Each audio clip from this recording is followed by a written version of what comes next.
Everyone, welcome back. आज हम फिर से 10 एमसीक्यू डिस्कस करेंगे जो कि कुछ बहुत इंपॉर्टेंट करंट अफेयर्स जो न्यूज़ में रहे हैं उनसे रिलेटेड रहने वाले हैं। तो पहला क्वेश्चन आता है, green wall of India sometime mentioned in the news is an ambitious plan by government of India to create green belt across.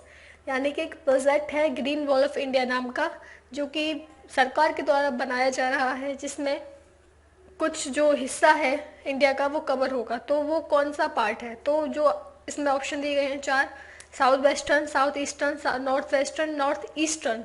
तो इसमें जो सही आंसर है वो है सी, यानी कि नॉर्थ वेस्टर्न पार्ट इंडिया का ग्रीन वॉल ऑफ इंडिया नामक प्रोजेक्ट से कवर होगा। तो इसके जो प्रोजेक्ट की लंबाई है वो है 1400 किलोमीटर, 5 किलोमीटर ये वाइड है और गुजरात, दिल्ली, हरियाणा के बॉर्डर को ये कवर करेगा। और जो ग्रेट ग्रीन वॉल है, ये कुछ लाइंस हैं जो कि अफ्रीका, डिजिबूटी, इन तक भी होती हुई जाएंगी और ये क्लाइमेट चेंज से लड़ने के लिए बनाया गया है। सेकेंड क्वेश्चन आता है, liquidity coverage ratio and ways and means advances facility sometime mention in the media in reference to. सबसे पहले लिक्विडिटी कवरेज रेशियो होता क्या है? बैंक अपने पास कुछ पैसा यानी कि कुछ एसेट इकट्ठा करती है ताकि फ्यूचर में यदि कोई ऐसी कंडीशन आए ताकि जब उन्हें पैसे की जरूरत पड़ सके तो वो उस पैसे का, बचे हुए पैसे का, सेव हुए पैसे का इस्तेमाल कर सकें। तो इसको कहते हैं लिक्विडिटी कवरेज रेशियो। ठीक है। वेज एंड मीन्स एडवांसेस उसको कहते हैं कि जब जो आरबीआई होती है वो स्टेट गवर्नमेंट को या फिर सेंट्रल गवर्नमेंट को लोन देती है किसी भी क्रिटिकल सिचुएशन में या फिर जब गवर्नमेंट को जरूरत पड़ती है। लेकिन जो पैसा गवर्नमेंट लेती है आरबीआई से, उन्हें उसे 3 महीने के अंतर्गत लौटाना भी पड़ता है। तो इस क्वेश्चन में बताना है कि जो ये टर्म्स हैं ये किससे रिलेटेड हैं। तो ये आरबीआई से रिलेटेड है, सिंपल, और इसका सही आंसर है डी। नेक्स्ट क्वेश्चन आता है, freedom to define land not already classified as forest by the centre और state records as forest has been the prerogative of.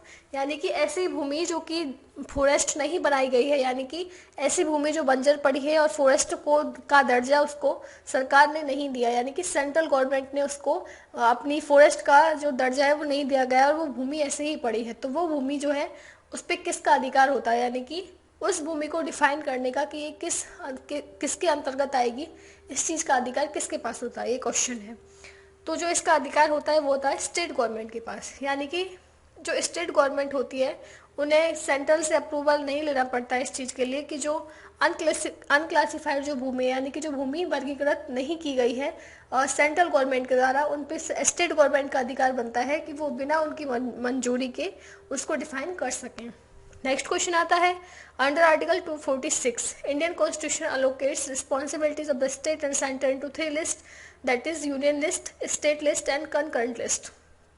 Second option है, water is under concurrent list. तो सबसे पहला जो option है, 246 article के अंतर्गत जो हमारा संविधान है वो जिम्मेदारियां बांटता है, यानी कि स्टेट पे कुछ सब्जेक्ट हैं, सेंटर पे कुछ सब्जेक्ट हैं, उन टॉपिक्स के ऊपर वो निर्णय लेंगे, उन टॉपिक से रिलेटेड अपना कुछ फैसले जो वो है बदलेंगे या फिर कुछ नियम बनाएंगे, और स्टेट और कॉनकरेंट के हिस्से में भी कुछ ऐसी जिम्मेदारियां आती हैं। तो फर्स्ट ऑप्शन इसमें सही है, जो आर्टिकल इसमें दिया गया है ये बिल्कुल सही है। जो सेकंड ऑप्शन है वो है water is under concurrent list, ये गलत है क्योंकि वाटर जो है वो स्टेट लिस्ट के अंतर्गत आता है। तो जो इसमें सही आंसर है वो है ए, यानी कि फर्स्ट ऑप्शन। नेक्स्ट क्वेश्चन आता है, Matterhorn is a famous mountain sometime mention in the news is situated in. तो एक माउंटेन है और ये कहाँ पे सिचुएटेड है? इसका सही आंसर है ए, यूरोप में। ये एक 1000 मीटर का साइज में एक हमारा जो तिरंगा झंडा है उसके साइज का एक ट्राई कलर बनाया गया था इस माउंटेन पे, और ये जो माउंटेन है ये यूरोप में सिचुएटेड है, स्विट्जरलैंड में। और कोविड-19 के जो वॉरियर्स हैं, यानी कि जो डॉक्टर हैं या फिर जो आर्मी हो गए, उनको सैल्यूट करने के लिए, उनकी जो मनोभावना है उसको बढ़ाने के लिए जो ट्राई कलर जो झंडा है ये बनाया गया था। मैटरहॉर्न नाम का एक माउंटेन है, ये पेनिन एल्प्स पे सिचुएटेड है, जो कि स्विट्जरलैंड और इटली के बॉर्डर के बीच में पड़ता है। नेक्स्ट क्वेश्चन आता है, world press freedom index 2020 has been released by. तो किसके द्वारा रिलीज की जाती है वर्ल्ड प्रेस फ्रीडम इंडेक्स? इसका आंसर है रिपोर्टर्स विदाउट बॉर्डर, यानी कि रिपोर्टर्स विदाउट बॉर्डर के द्वारा world press freedom index release की जाती है, और जो इंडिया की रैंक है वो है 142। नेक्स्ट क्वेश्चन आता है, Noor satellite is a military satellite launch recently by. Noor satellite किसके द्वारा लॉन्च की गई है? ईरान के द्वारा नूर सैटेलाइट लॉन्च की गई है।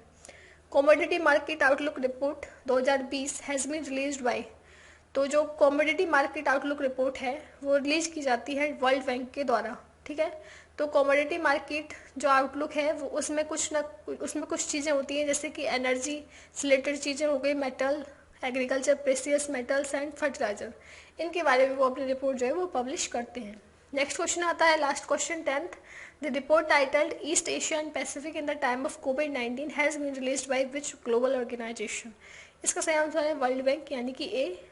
इसमें जो स्थिति है वो बताई गई है ईस्ट एशिया और पैसिफिक की, जो कि कोविड-19 के टाइम पे हो गई है। और इसमें बताया गया है कि लगभग 11 लाख जो पीपल हैं वो गरीबी से अफेक्ट होंगे इसके अंतर्गत। रिपोर्ट में जो बताया जाता है उससे कुछ अलग ही रियलिटी होती है। जैसा कि रिपोर्ट में गरीबी दर्शाई जाती है उससे भयंकर वो होती है, कोई बीमारी दर्शाई जाती है उससे भयंकर लोग उसकी चपेट में आते हैं। तो जो रिपोर्ट्स में चीज़ें दिखाई जाती है उससे कहीं ज़्यादा दर्दनाक चीज़ें रियलिटी में होती हैं। तो यही तक था आज का video. Thank you for listening.